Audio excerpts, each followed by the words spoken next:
Surat Cinta Sang CEO bagian 11 karya S.R. Kusuma yang dibacakan oleh penulisnya sendiri. Tiba-tiba ponsel Airin berbunyi.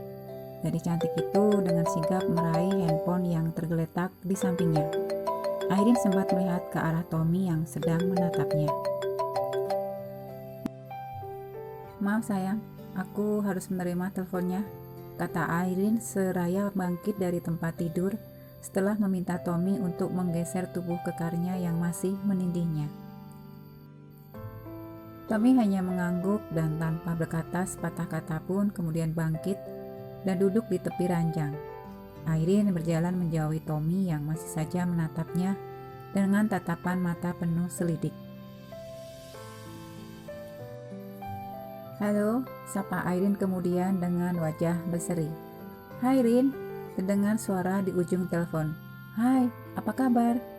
Airin tidak dapat menutupi kegembiraannya setelah berbulan-bulan lamanya ia menghilang. Akhirnya ia dapat menjalin komunikasi kembali dengan teman lama. Sejurus kemudian keduanya terlibat pembicaraan seru yang diwarnai canda dan tawa. Sementara itu Tommy dengan setia menunggu Airin meski dengan wajah setengah ditekuk. Sesekali mata pria tampan bertubuh atletis itu melirik ke arah Airin setiap kali gadis cantik itu tertawa mendengar celoteh sahabatnya di ujung telepon. Tak lama kemudian Airin menyudahi percakapannya dan Airin merasa heran melihat perubahan wajah kekasihnya itu. "Sayang, kamu kenapa?" tanya Airin sembari berjalan mendekati Tommy. "Telepon dari siapa?" balik Tommy bertanya tanpa menjawab pertanyaannya. Airin sempat terhenyak mendengar nada bicara Tommy yang tidak biasa. "Oh, yang tadi. Itu Bima, partner kerjaku. Ia salah satu staf hotel di mana aku bekerja dulu," terang Airin. "Bukannya kamu sudah memblokir semua kontak teman-temanmu, sayang?" Tidak semua nomor kontak temanku aku blokir," jawab Airin. "Kenapa? Bukankah kamu ingin memblokir semua nomor kontak temanmu?" tanya Tommy lagi tidak puas dengan jawaban Airin. "Ya, karena tidak semua teman atau sahabatku jahat, Tom. Jadi tidak semua harus aku blokir, karena aku tahu mereka tidak akan berbuat sesuatu yang buruk kepadaku." "Sepertinya kamu yakin sekali." Airin mengerutkan dahi. "Maksudmu?" "Yang terlihat baik, tidak semua baik, sayang. Dan bukankah kamu sudah pernah mengalaminya sendiri? Seseorang yang sangat berarti dalam hidupmu ternyata mampu membuat hidupmu hancur berantakan." Airin menghembuskan nafas panjang. Gadis cantik itu tahu kemana arah pembicaraan Tommy. "Sayang, ini situasinya berbeda. Dan kita sedang tidak membicarakan seseorang dari masa laluku. Karena bagiku itu sudah tidak penting lagi," sahut Airin. "Dan kita tidak perlu membahasnya lagi karena itu hanya akan membuang-buang waktu saja. Aku kenal mereka, sangat mengenal mereka. Aku telah bekerja dengan mereka dalam waktu yang lama. Jadi aku yakin mereka tidak akan melakukan sesuatu yang buruk kepadaku. Lagi pula mereka tidak ada hubungannya dengan seseorang di masa laluku itu.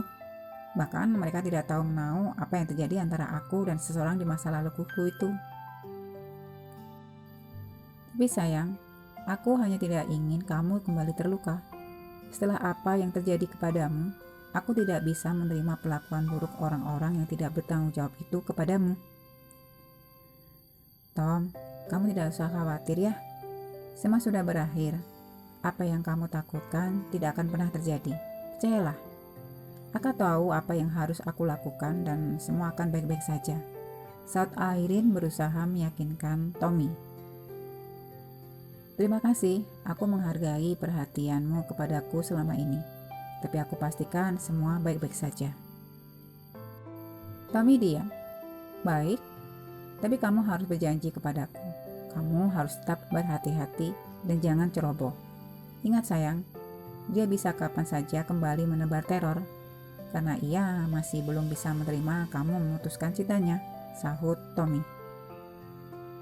"Jangan sampai ia mempermainkan hidup kamu, hidup kita.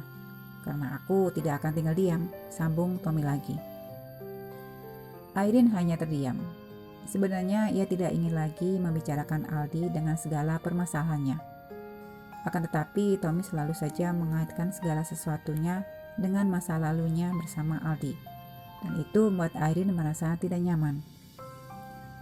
Irene tahu maksud Tommy memintanya memblokir semua nomor kontak sahabat, teman, dan rekan kerjanya itu adalah dengan maksud baik.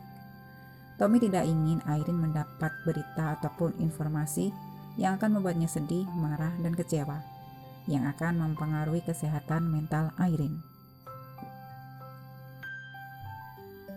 Karena ancaman Aldi tidak main-main, ia berusaha menggunakan sahabat, teman, dan rekan kerja Irene untuk menekan Irene. Dan itu cukup berhasil, membuat hidup Irene benar-benar hancur. Iya, aku janji. Baiklah, aku mandi dulu ya. Dan bukannya kamu harus bekerja hari ini? Ya, aku harus kerja. Baiklah, aku akan kembali ke apartemenku untuk mengganti pakaian, sahut Tommy. Apakah kamu mau sarapan? Aku bisa memasakkan sesuatu untukmu, tanya Irene. Tidak usah sayang, aku sarapan di luar saja.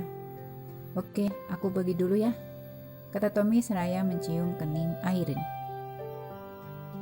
Irene hanya mengangguk. Gadis cantik itu terlihat termenung, seperti ada sesuatu yang sedang mengganggu pikirannya. Selama Irene tinggal di apartemen, Tommy belum pernah sekalipun ia menjalin komunikasi dengan keluarganya. Ya, barangkali apa yang dikatakan Tommy benar. Aldi benar-benar telah menghancurkan hidupnya. Tidak hanya karir dan pekerjaan yang harus menjadi tumbal oleh ulah Aldi, hubungannya dengan kedua orang tuanya terlebih dengan sang mama pun semakin memburuk. Hubungan ibu dan anak itu renggang setelah sang ibu mengutarakan niatnya untuk menjodohkan Irene dengan anak salah satu temannya. Akan tetapi Irene menolak dan memilih bertahan dengan Aldi. Sang mama merasa Aldi tidak pernah menunjukkan itikat baik untuk segera menikahi Irene.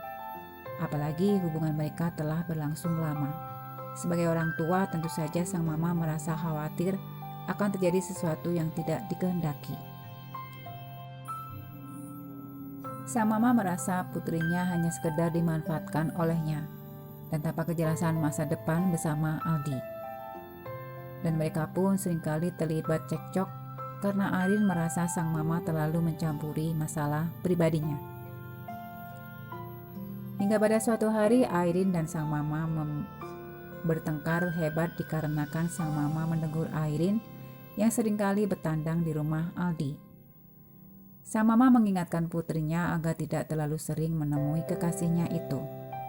Irene yang merasa tidak terima dengan teguran sang mama justru merasa marah dan pertengkaran keduanya pun tidak dapat dihindarkan lagi. Dan akhirnya Irene memilih untuk hengkang dari rumah. Ia tidak ingin terus-menerus bertengkar dengan sang mama. Irene sempat kos beberapa bulan meski sempat kembali ke rumah, akan tetapi itu tidak berlangsung lama.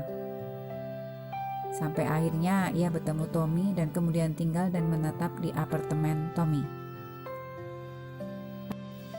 Irene merasa beruntung Tommy hadir dalam hidupnya di saat ia sedang berada di titik terendah dalam hidupnya. Sudah banyak yang Tommy lakukan untuknya.